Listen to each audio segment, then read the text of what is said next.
Merci d'être avec nous sur France 24, c'est l'heure du journal de l'Afrique. Voici les titres sur le continent. On y a cru, mais le Sénégal n'a pas réussi à être la seule équipe africaine à passer en huitième de finale. Les Lions de la Teranga ont été éliminés à la suite de leur défaite face à la Colombie. Il n'y a plus d'équipe africaine en Coupe du Monde, ça n'était pas arrivé depuis 1982. Les diplomates érythréens et éthiopiens vont se revoir, annonce qui confirme le réchauffement entre les deux pays depuis cette semaine. Les discussions à venir porteront sur les frontières depuis l'accord d'Alger en 2000. Nos correspondants se sont rendus aux portes des deux pays.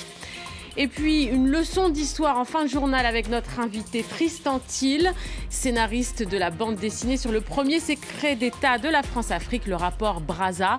Pierre Savorgnan de Brazza a enquêté sur des abus de pouvoir de l'administration coloniale au Congo. Ce qu'il découvrit était au-delà de l'imaginable. On en parle en fin de gilet. Bonsoir. Bonsoir. Mais d'abord, cette triste nouvelle, il n'y a plus d'équipe africaine en Coupe du Monde. Le Sénégal, dernier espoir du continent, a été éliminé. Il leur fallait un tout petit point, mais c'est finalement la Colombie qui a remporté le match 1-0. Dans ce groupe H, le Sénégal a le même nombre de points que le Japon. Il est éliminé simplement parce que ses joueurs ont obtenu 2 cartons jaunes de plus que les Japonais.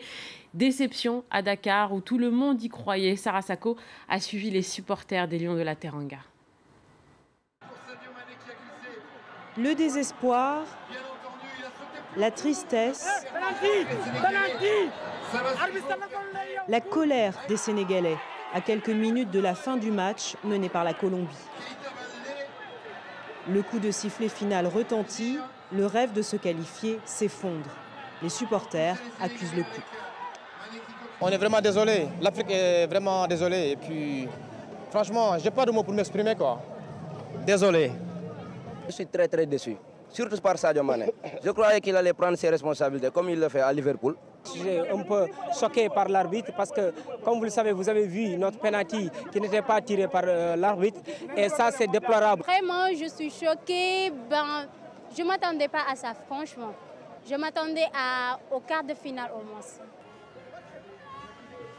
90 minutes auparavant, l'enthousiasme est encore de mise. Les Dakarois sont venus nombreux place de la Nation suivre le match sur écran géant.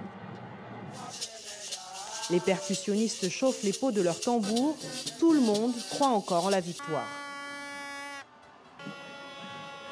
Je crois bien qu'on va réussir à avoir au moins le point qui nous suffit pour se qualifier au deuxième tour. Parce qu'on a une belle équipe, très offensive, mais très bien en défense aussi. Pendant toute la première mi-temps, les Sénégalais se félicitent du jeu de leur équipe. Puis, c'est la désillusion. C'est la fin de l'aventure pour les Lions de la Teranga, mais les adeptes du ballon rond préparent déjà le prochain match. Maintenant, l'équipe qui me reste à soutenir n'est rien d'autre que le Portugal. Donc moi, j'ai une vision pour le Portugal, une équipe qui joue collectivement. Après 16 ans d'absence, le Sénégal rêvait de réitérer l'exploit de 2002 où les Lions de la Teranga s'étaient hissés en quart de finale. C'est l'autre information de cette semaine, l'Éthiopie et l'Érythrée sur le chemin de la paix.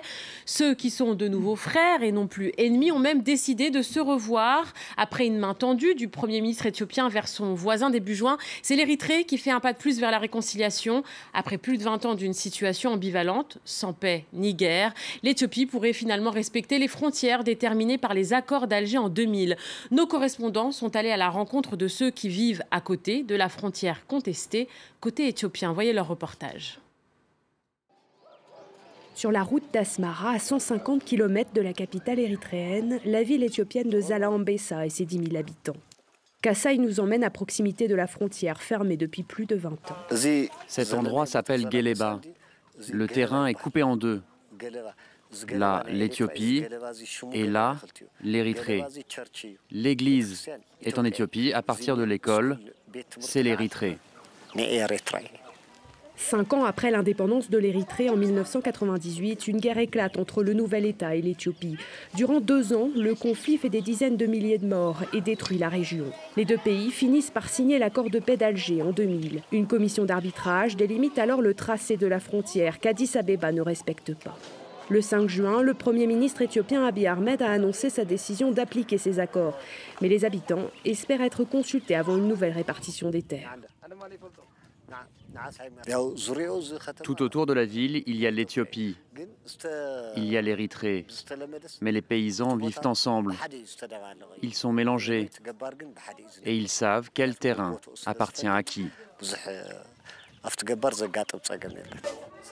Comme chaque dimanche, les notables se retrouvent pour déjeuner dans une maison de la commune. Bonjour, comment allez-vous? Des deux côtés de la frontière, les habitants partagent la même culture et la même langue. Pourtant, la plupart des familles vivent séparées depuis des années. Fana a 42 ans et n'a pas revu sa sœur qui ne vit qu'à 15 km depuis plus de 20 ans. Je voudrais dire bonjour à ma sœur, si elle est vivante. Jusqu'à aujourd'hui, je n'ai eu aucune nouvelle d'elle. L'ouverture de la frontière permettrait à Fana, comme à beaucoup d'habitants de la région, de revoir leurs proches. Pour l'instant, aucun retrait de troupes n'a été effectué, mais l'arrivée ce mardi d'une délégation érythréenne à Addis Abeba offre un nouvel espoir de paix entre les deux États. Dans le reste de l'actualité sur le continent, à Nairobi, au moins 15 personnes sont mortes et plus de 70 ont été blessées dans la nuit de mercredi à jeudi dans l'incendie du plus grand marché à ciel ouvert de la capitale kenyane. D'innombrables étals de bois et de bâches en plastique ont été détruits. Mes pensées et prières vont aux victimes et aux familles, a réagi le président Uhuru Kenyatta. En poursuivant, les prières seront suivies d'actions. Nous soutiendrons les victimes. Fin de citation. Au Mali, le polémiste Razbat a annoncé son soutien et celui de son groupe, le CDR, à la candidature du chef de l'opposition, Soumaïla Cissé. Selon Razbat, cette décision a été prise sur plusieurs critères, notamment l'adhésion de Soumaïla Cissé au manifeste du CDR, collectif pour la défense de la République. Il a négocié également 15 sièges de députés, ce qui permettrait au groupe du polémiste d'entrer dans l'Assemblée nationale et de faire un groupe. France, 1905. La presse révèle un scandale concernant les administrateurs coloniaux présents au Congo. Ils sont accusés d'ordonner des meurtres et de terroriser les colonies. L'Assemblée nationale demande une enquête et envoie Pierre Savorgnan de Brazza sur place. Il y découvrira l'horreur et tout sera consigné dans ce qu'on appelle le rapport Brazza, un rapport évidemment longtemps caché. Et cette histoire, Tristan Thiel, notre invité, et le dessinateur Vincent Bailly le racontaient dans une bande dessinée, Rapport Brazza, premier secret d'État de la France-Afrique. Tristan Thiel, bonsoir. Oui, bonsoir. Alors, votre bande dessinée est sortie au mois de mars de cette année, mais vous, c'est en 2014 que vous avez entre les mains ce rapport. Qu'est-ce que vous avez lu? Qu'est-ce que vous avez découvert? La bande dessinée vient tout juste sortir, en fait. Oui, oui. Elle est sortie le 7 juin, donc oui. C'est tout frais. Et oui, quant à la question sur la découverte du rapport, c'est en 2014, en fait, lors d'une discussion un petit peu par hasard avec un ami éditeur qui s'appelle Dominique Bellec et qui a une maison d'édition qui s'appelle Le Passager clandestin, qui allait publier en fait le rapport Brazza, qui avait été redécouvert par une historienne qui s'appelle Catherine Kokri-Vidrovitch et qui avait beaucoup travaillé sur cette période de l'histoire coloniale. Et donc j'ai pris connaissance du rapport à ce moment-là. Je suis allé aux archives, consulter les notes de Brazza et toutes sortes de documents de toute nature. Et j'ai eu envie de raconter cette histoire qui était méconnue, voire disons carrément inconnue. Qu'est-ce que vous avez lu justement quand vous avez eu ce rapport et ce document historique entre les mains ? Il y avait beaucoup de choses à lire. Il y avait d'abord le rapport de la commission Lannessan, qui est la commission qui s'est réunie après la mission de 1905 pour rédiger un rapport d'après les notes de Brazza. Donc ça, c'était un premier rapport. C'est celui qui a été publié une première fois. Ensuite, l'historienne m'avait conseillé d'aller voir les notes privées de Brazza, en fait, de la mission, si je voulais vraiment avoir une vision au cœur des événements du Congo de l'époque.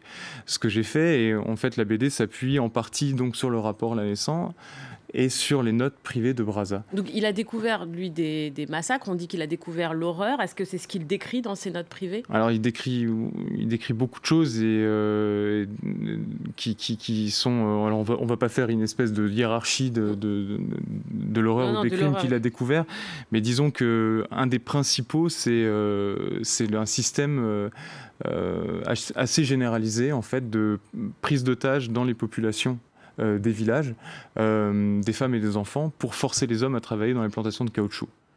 Voilà, donc ça, si tu vas travailler, on te rend ta famille, c'est ça un peu non pour faire court, c'est à peu près ça. Ouais. C'est en fait les compagnies concessionnaires donc, du secteur privé qui exploitent à l'époque les territoires du Congo pour la matière première qui est en vogue à l'époque, c'est-à-dire le caoutchouc, ont du mal à recruter des travailleurs volontaires, disons, et pour le coup va forcer en fait les populations locales à venir travailler dans les plantations en usant de ce genre de système. Donc en utilisant la force armée pour aller dans les villages, enlever les femmes et les enfants et obliger les hommes à travailler. Et on leur garantissait de leur rendre leur famille en échange d'une certaine quantité de caoutchouc. Malheureusement, en plus de ces exactions-là, Brazza n'a pu constater que dans bien des cas, les personnes mouraient en fait en détention puisqu'elles étaient détenues dans des conditions absolument terrible. Et pourquoi vous avez voulu raconter ça en bande dessinée particulièrement ? Il se trouve que c'est un médium que j'utilise. Moi, je fais des films documentaires et un petit peu de scénario de bande dessinée. Donc, quand je tombe sur un sujet comme ça qui me semble intéressant et dont j'ai envie de parler, c'est vrai que c'est une question que je me pose. Comment je vais le raconter ? Et il s'est trouvé que là, très rapidement, la bande dessinée s'est imposée parce qu'elle a cette liberté. Il y a la liberté du dessin, dans la mise en scène, etc. Et ça permettait de vraiment faire vivre les événements comme ils étaient à l'époque, ce qui n'empêche pas actuellement de travailler sur un projet documentaire sur le sujet. Mais c'était un bon médium, je trouvais, pour emmener le lecteur dans cet univers. Un mot sur justement Pierre Sarvagnan de Brazza qui a été qualifié d'ami des Noirs. Qui était-il vraiment ? Alors Pierre Sarvagnan de Brazza, c'est un personnage un petit peu compliqué. C'est un explorateur d'origine italienne qui a été naturalisé français après la guerre de 1870 et qui dans les années 75-85 va être un des explorateurs français qui va remonter le fleuve Congo et cartographier l'Afrique, ce qui deviendra l'Afrique équatoriale française. Donc aujourd'hui, ce qui correspond au territoire du Congo, Gabon, Centrafrique, ces zones-là. Et puis il va devenir une espèce de héros du roman national français de la colonisation. Son image va être pas mal utilisée dans ce sens-là. C'est un idéaliste. Et ce qui lui vaudra d'ailleurs un certain nombre de problèmes avec les politiques de l'époque. Et c'est surtout le premier qui va porter le fer contre justement ce qui est devenu cette colonisation-là. D'accord, très bien. Merci en tout cas, on peut découvrir ce rapport Brazza grâce à votre bande dessinée Tristan Till, dessinée par Vincent Bailly. Merci d'avoir été dans le Journal de l'Afrique. Et tout de suite, la suite de Paris Direct.